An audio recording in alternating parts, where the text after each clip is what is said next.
Kaya po ng buhay. Kaya nagtrabaho na lang po ako isa mag-aral. Yung offer namin sa'yo na, di ba alam mo naman dati na si Buboy ay dapat binigyan namin ng trabaho. Ito guys, yung kasulatan ng kanilang bahay. Luz Biminda, okay kay Nanay Luz nga. Pasok tayo. Ay, oo, malinis na guys. Malinis na dito ulit. Guys, magandang tanghali sa lahat at welcome back po sa channel ni Commander. Ngayong araw po ay Sunday at kahapon nanggaling kami sa Daet para sa iba natin tinutulungan kani Jojo at Herlin. At dapat ngayon talaga kami aalis guys, Sunday, kaso nga lang medyo alanganin si Commander kasi sobrang pagod niya kahapon sa biyahe, tagtag talaga masyado, kaya nirisked namin para bukas. So, ngayong Sunday ay hindi namin sasayangin yung imbis na pahinga namin para ready kami bukas. Mag-mission pa rin kami ngayon.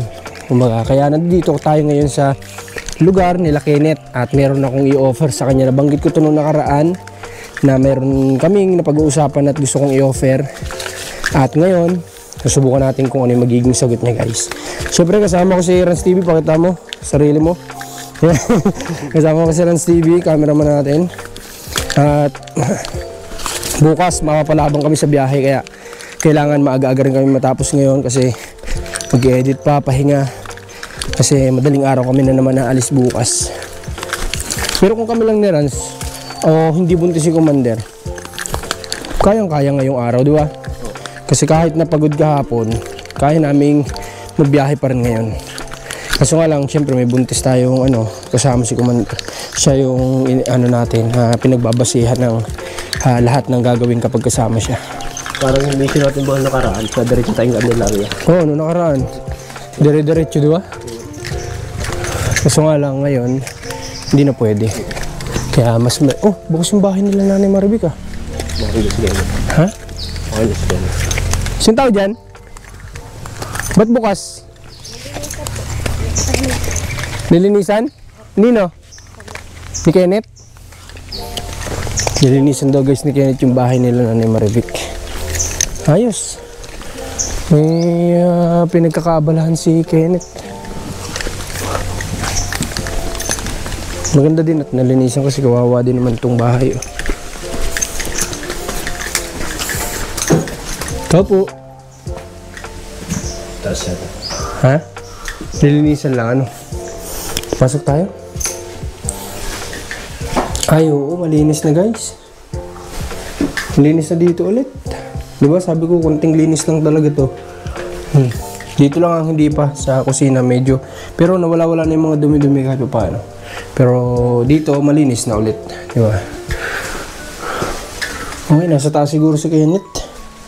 Silipin natin dun. Presko pa rin dito Talagang oh ano yung namoy ko? Sunog na yun. Parang minamoy ako. So dito, pag dito ka nakatira sa bahay nila Nanay Maribik, kapag bandang hapon, yung lamesa nila, tapos yung chair, nandito lang sa labas, di ba? Tapos habang lumalangkap ka ng sariwang hangin, marami nangangarap kaya na ganito ng mga nasa syudad. Yung sa probinsya sila na ganito yung ambience ng paligid, di ba? Marami nangangarap ng ganito. So sila Nanay Maribik, nasa ganito na sana, pero need din kasi nila nga naman ang hanap buhay kasi dito ay medyo less, kumbaga, sa opportunity para sa hanap buhay. So tayo sa taas.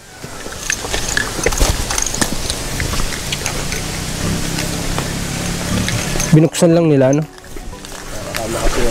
makasingaw yung amoy din ng bahay.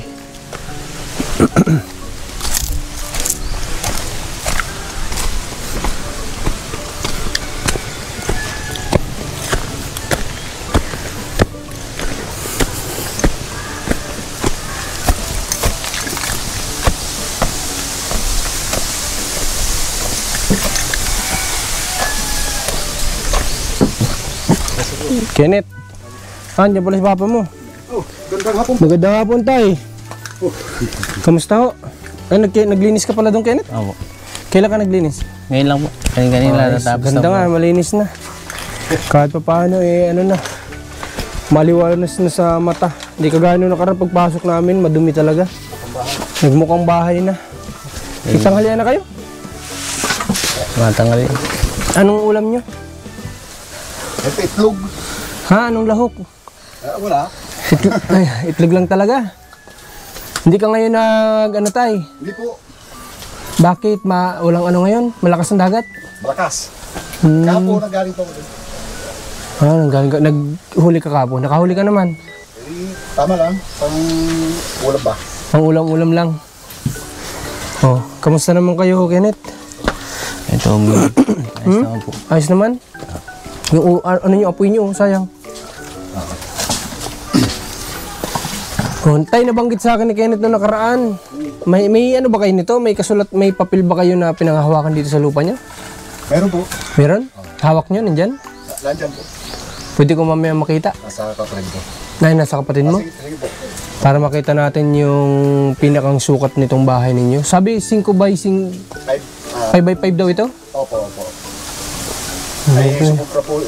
Lumaki kasi ito eh. Sumubra doon sa... Sumubra yung kwarto na yun. Sumubra. Sobra na kasi nga kumabig na kayo dito ay. Oo. Okay. So, ang isa-sacrifice nyo na lang yun. Kung sakali. Ito na lang yung ano nyo. Kumbaga, Sakto. kapalit nun. Okay. So, gusto ko lang din makita guys yung ano, yung papel na pinanghawakan kung gaano nga talaga kalaki ito. Tapos, kakausapin ko yung ano, kasi hindi naman pala sila karpintero may-ari nito. Hindi po. Pinapasabi lang sa kanila nung nakaraan. Hindi talaga sila may-ari. May-ari si nanay doon. No, si nanay Tess. Nanay Tess ba? Si Luz. Ano pangalan niya? Luz po. Si Nanay Luz. So si Nanay Luz yung... Oo nga pala, nanay pala yung asawa niya, no?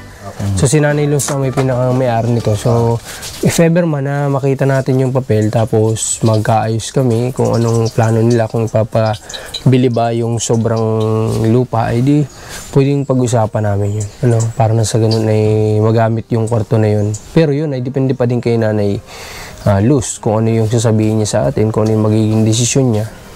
Doon nakabase yun. No. Kamusta mga mo? Nag-message na? Hindi pa rin? Hindi pa rin po. Excuse, hanggang ngayon? Hanggang ngayon po. Wala. Lumilipas talaga araw guys na ano Si Vincent, kamusta? Anong ginawa niya ngayong maghapon? Walang pasok Hindi siya naglalaban ng uniforme niya, hindi?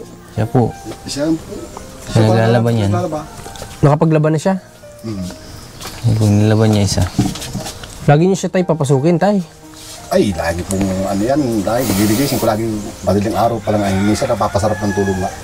Kuha ng laro kahit sa gabi. Cellphone. Kasi kawawa naman yun tayo pag yan ay napahinto. Para kahit pa paano. Si Kenneth, ano natapos mo?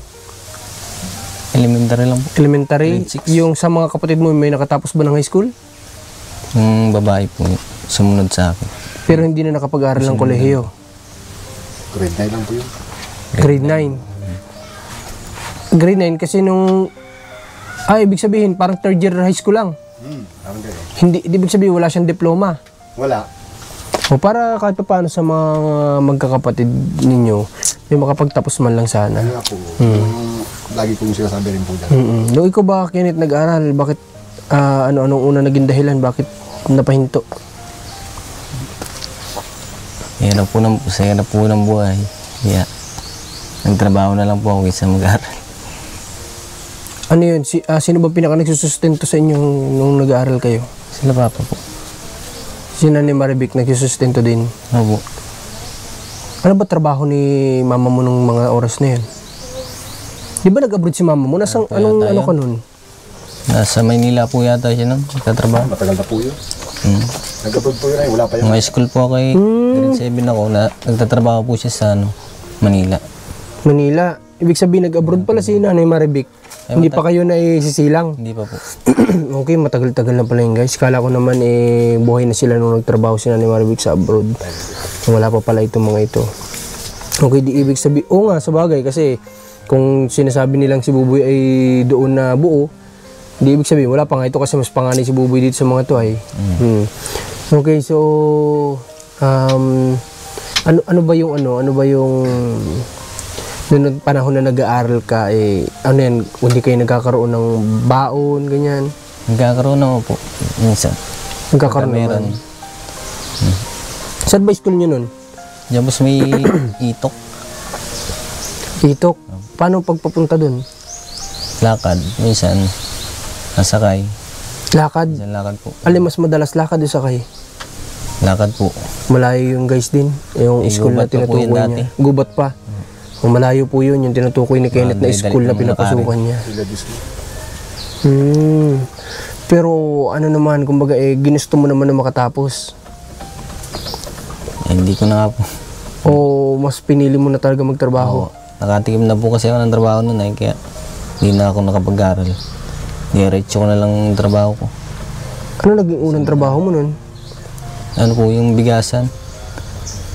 Bantay? Pag ano, buhatan po baga. Ay, parang tindahan ng, ng bigas? Bigasan po. Bubuhat ka. Ba, ilang taong ka lang nun? 14 po. Aba, ikaw bata-bata mo pala nagtrabaho na rin, ano? Sa edad na 14 pala nagtrabaho ka na. Tapos, ano yun, nasunod-sunod na hanggang sa yung isa mong kapatid. Hanggang sa, ngayon na, kung saan ako napunta. Para magtrabaho lang. Yung kasi sinasabi guys ni Kenneth, ganun talaga ang karaniwan nangyayari. Kapag bata ka, tas nakaharanas ka ng humawak ng pera o kumikita ka na sa trabaho, mas gugustuhin mo na magtrabaho kaysa mag-aral. Parang si Mark, yung scholar natin, di ba? Yung scholar natin siya pero malaki na yung binabaon niya pero mas ginusto pa rin niya magtrabaho kasi nga sanay siya na kumikita na ng pera eh. Pero yun nga lang, hindi nang naisip din nila na mas malaki yung pwede maging pera nila once na makapagtapos sila ng pag-aaral. Siguro may reason naman yun sa'yo, ano? Kasi nga sa kakulangan. Kailangan din po. Hirap ng buhay dati. Grabe, layo pati pala ng school na sinasabi nito ni Kenneth. Okay. So, yung nakaraan, nagpunta kami dito, di ba sabi ko sa'yo, may offer ako sa'yo. Opo. Okay, so nagpunta kami dito, Kenneth, para at kausapin ko din mamaya si Nanay Luz tungkol nga dito sa lupa nyo. Tapos, yung offer namin sa'yo na, di ba alam mo naman dati na si Buboy ay dapat binigyan namin ng trabaho. Opo. So, kung sakali ba yung trabaho ni Buboy sa'yo namin ibibigay, tatanggapin mo? Opo, tatanggapin ko po na. Tatanggapin mo? Opo. May idea ka na kung ano? Wala po. Mamaya kidnapper pala. Tatanggapin mo kaagad. Kasakali ba, kunin ka namin bilang parang kagaya kay Rans cameraman. Sige. Tapos kasama namin sa mission. Kasakali ba, tatanggapin mo ang offer namin? Tatanggapin ko po yun para makatulong din po ako sa papa. Tatanggapin mo. Po ng trabaho. At least nandito ka. Opo. Every night dito ka pa rin naman matutulog. Oo. Di ba? Tapos, tatanggapin mo. Okay, kasi doon naman kami magpapasahod sa iyo. Tapos, kung pwede, di makakuha tayo ng service mo kasi hindi naman pwede na pupuntahan ka namin dito lagi araw-araw na dapat mga 8, hindi naman sobrang aga kami umalis, mga 8, nasa bahay ka na, ganun. Ano? Pero yun ay, kasi ngayon paalis pa kami ay, pagbalik namin dito, ay pag-usapan natin kung kailan ka na pwedeng magsimula. Sige po. Pero okay sa'yo. Okay po. Okay. Sige, ayos daw kay Kenneth. Kasi guys, ang dami din nagko-comment sa atin na bakit di daw si Kenneth na lang yung kunin natin na isa sa mga kasama natin guys. So, sabi ko nga, maganda nga din na isama natin kasi si Buboy yung dapat. Kaso nga lang, umayaw. Kasi nga masyado mahigpit si Nanay Maribik. Kaya si Kenneth, wala naman maghihigpit sa'yo. Ay, wala po. Wala naman. Wala naman po. Baka si tatay, paghigpitan ka. Ha? Hindi po yun. Ayos lang yan. Ayos lang. Maganda nga po yun. May Panganap mo yan. may trabaho. Oh, tsaka alam mo, masarap sa pakiramdam doon. Yung kasama ka namin na tumutulong.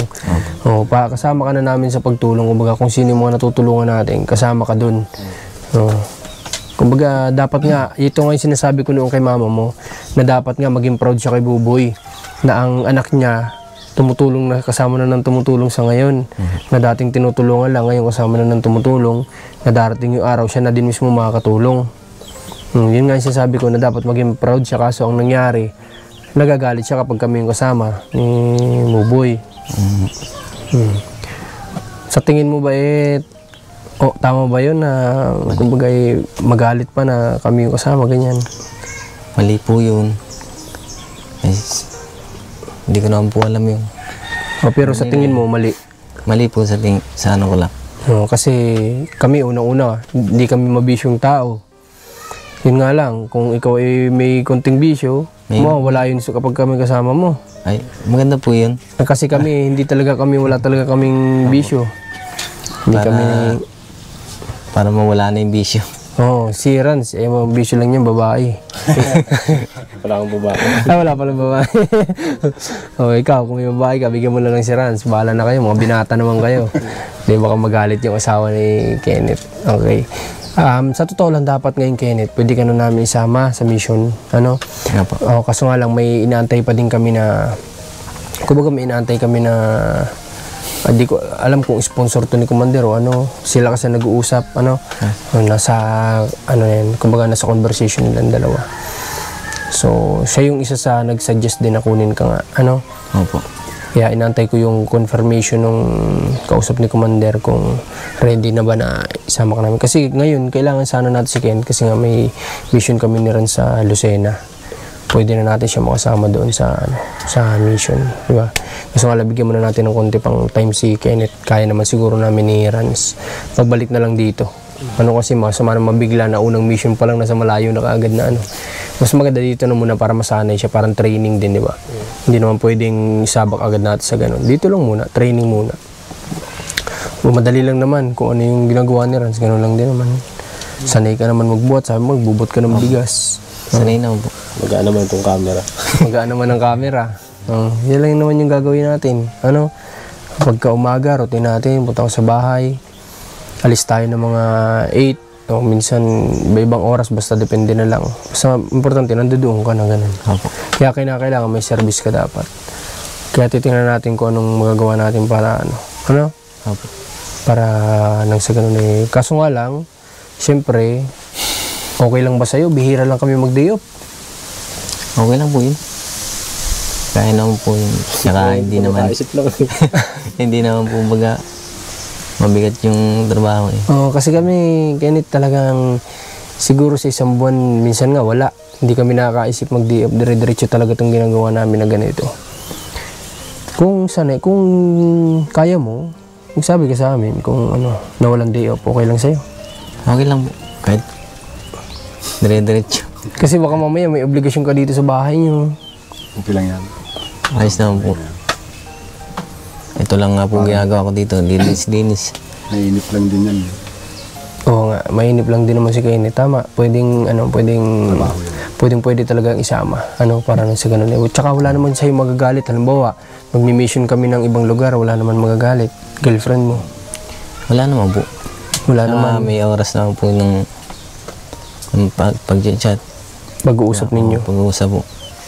Okay. So, positive guys. Okay na kay Kenneth yung offer natin sa kanya, tinatanggap naman niya. Tapos, pag-usapan natin yung, kapag malapit ka na magsimula, pag-usapan natin yung sahod mo. Ano? Sige po. Pero, alam ko naman paano makakatulong yun dito sa inyo. Po. Ano? Sa, ninyo ni Papa mo. Pang araw-araw nyo dito. Ha? Ay, pwede ko kayo makita yung papel nyo? Pwede mo saglitin?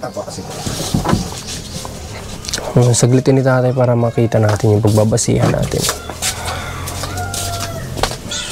Wala na, tilpos na yung apoy nyo. Hindi pa kayo nakapagluto.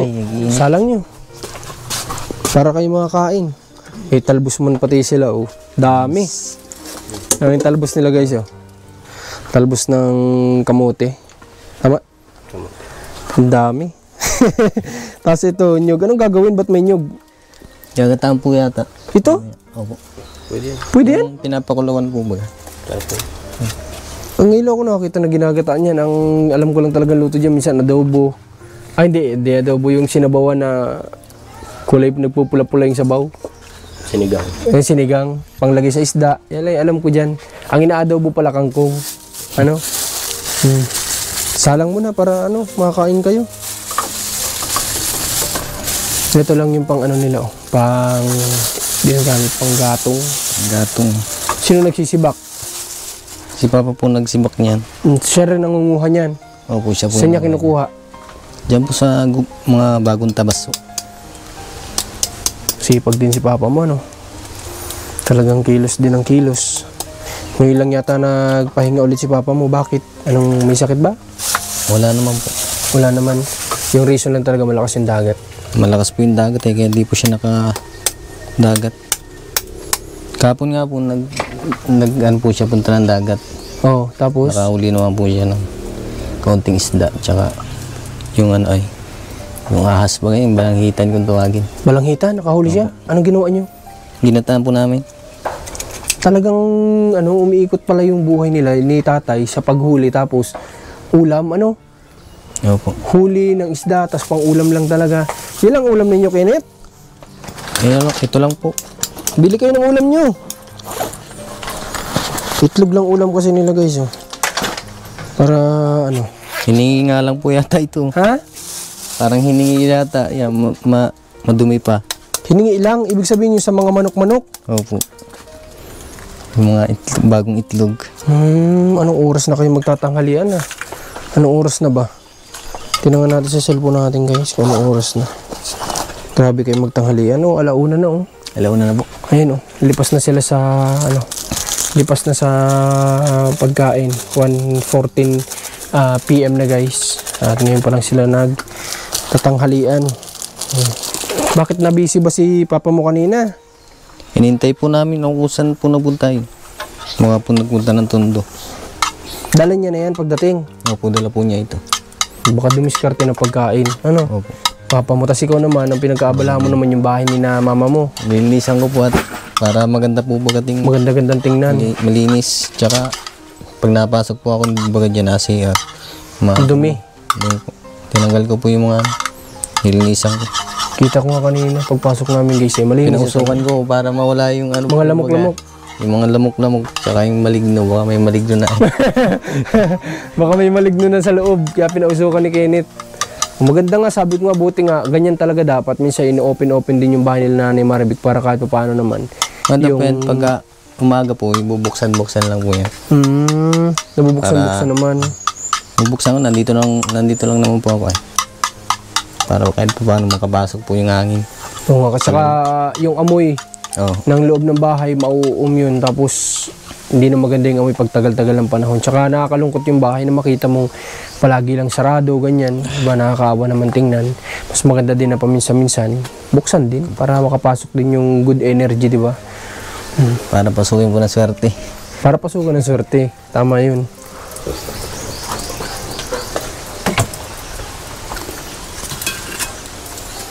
Talagang probinsyang-probinsya, guys, na kahoy ang gamit. Sibuyas. Parang malamig pa yung mantika mo, Kenneth, Hindi pa pala mainit. Sabi, ito pala yung sibuyas, di ko na isama. Pwede mo nang yan, tadtadin mo na lang. Iisang sibuyas? Oh, grabe naman.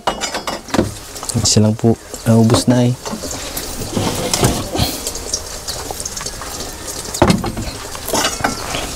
Alam niyo, guys, yung mga ganitong simpleng buhay, masarap sana talaga ang ganitong simpleng buhay. Yung may kumbaga hindi ka naghahangad ng mga ng mga makamundong bagay. Kung nandito ka lang sa para sa akin kasi mas malayo ko sa kasalanan kapag ka nasa ganito ka. Di ba? Kasi pag nasa makamundong lugar ka, andyan ka mas malapit sa kasalanan. Pero pag nasa ganito kang bundok, di ba? Gigising ka ng umaga, nagkakape, magtatrabaho ka, magtatanim, uuwi, magluluto. Pero dito nakakalaan lang yung oras mo. Kapag kasi nasa makamundong bagay tayo, mas marami tayong nakikita na pwede nating ikagawa ng mali, di ba? Kaya para sa akin, mas goods ang ganitong buhay. Yung simple lang. Maraming mayaman ang naghahangad ng ganitong buhay. Pati kami, hindi man kami mayaman, pero soon, someday, kapag kami medyo may edad na, ganito ang pinapangarap namin buhay. Simple lang sa bukid, di ba? Sa bundok. Abot pa yung sibuyas mo. Abot pa po yan. Umabot pa. Sana si tatay? Nantay namin guys si tatay. Titingnan natin yung Makapoy na papel ng lupa. Papel. Kasi sa inyong tatlo yan? Nagkakasya po namin. Pinagkakasya nyo na lang? Isa lang po yung walang ulam. Tama nga naman. Kasya naman na po yan.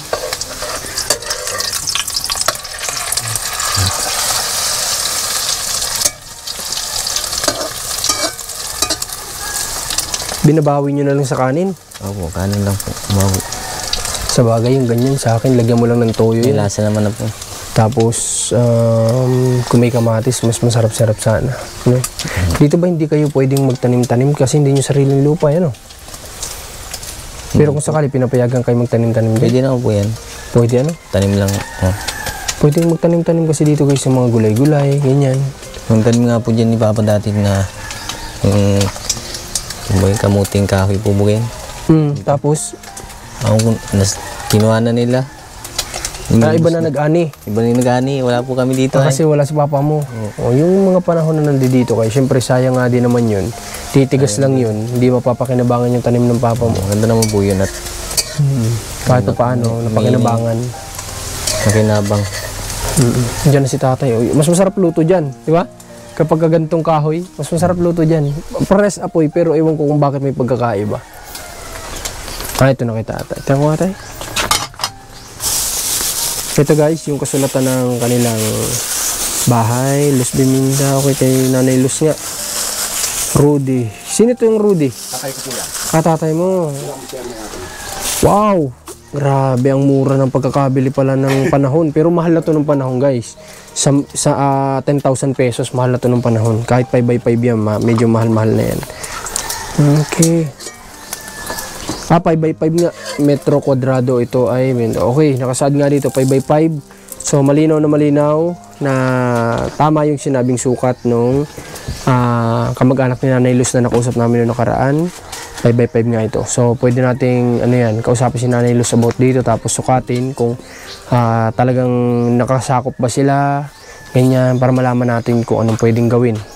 Pero ito nakadepende kay Nanay Luz to guys. Yung isang kwarto lang po ang ang hindi masasakop. Pero kung papayag sila na if ever man mapag-usapan dun sa na yun, para magagamit pa rin nila. Yan ang pag-uusapan namin. Okay tay. Tago mo to tay. Sinigurado lang namin, salamat at pinakita mo, sinigurado namin na 5x5 talaga yung sukat sa kasulatan. Kain na po. O sige, kain kayo. Magdagdag kayo tayo ng ulam mo. Kain. Yan lang ang ulam ninyo. Tayo, magdagdag kayo ulam. Magbili kayo. Para po masarap-sarap naman ang kain ninyong mag-ama. Ha? Dagdag kayo ng ulam nyo ngayong tanghali. Itlog lang ulam nyo. sakali. Isang itlog. Kahit na dilata, dagdag kayo. Ay, meron po dun. Mabili na lang kayo muna. Ano, Kenneth? Sige, Kenneth, ngayon. Papunta mo na kami kay Nanay Luz. Tapos yung napag-usapan natin about sa offer namin sa iyo. Pagbalik namin, tayo mo kami ha. Sige po. Tapos sabihan ka namin. Ha? At least alam na namin o ni Commander na umaagri ka. Ha? Okay? Sige tayo, pupunta muna kami kay Nanay Luz. O, sige, kunin ko muna ito. Ingat po. Magdagdag kayong pagkain nyo, tayo ha? Para ayos ang tanghalian nyo, mabusog kayo ng ayos. Okay, asa na si yung anak mong bunso na wala na naman. Ay po. Nagsiselfone. O sige, Kenneth ha? Sige po. Sige. Okay. So guys, sana kahit pa paano sa way ng pagtulong natin, kahit pa paano sana nakakatulong tayo sa pamilya nila. At sana kung ano man yung meron sa kanila nung time na wala pa tayo dito, sana maalis nila, di ba? Kasi kung meron man sila, kasi yung mga lalaki po ito ay tas sa ganitong location pa. So kung sila man ay mayroong kagaya ng pag-sigarilyo, pag-iinom, sana ay utay-utay mawala sa panahon na nandito tayo sa kanila. Para mabago din. Hindi lang yung hindi lang financially dapat tumutulong, hindi lang sa pagkain, pati dapat kung ano yung nagiging habit nila yung maganda. Natutulungan natin sila mabago yun, di ba? Hindi lang naman kasi porque sinabing pagtulong, pera na agad ang niyan. Ang tawag dito, pinpoint niyan ay na agad, money. Hindi lang po ganun. Hindi lang tayo nakafocus sa pagtulong sa pera. Kung ano yung mali na nakikita natin, makiusap tayong utay-utay mabago. So yun lang, maraming salamat. Dito muna kami at supportan niyo Marcos TV channel, Rans TV, Commander Marcos sa may-ari ng channel na ito. Abangan niyo yung mga magiging mission namin sa Quezon Province. Maraming salamat. Ingat po lahat. I don't ever slow up, no I don't take shit. I got no love for the fakeness. If you wanna play tough and wanna hate this, I'll always show up. I don't ever slow up, no I don't take shit. I got no love for the fakeness. If you wanna play tough and wanna hate this, I'll always show up and make a statement.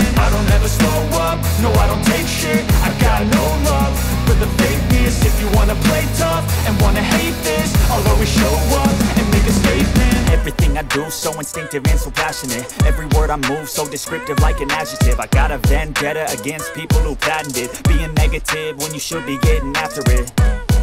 I got facts over tracks, this and that. Spitting slow, spitting fast, I could roast, I could gas. Think I'm okay at last, but I don't know if that can erase all the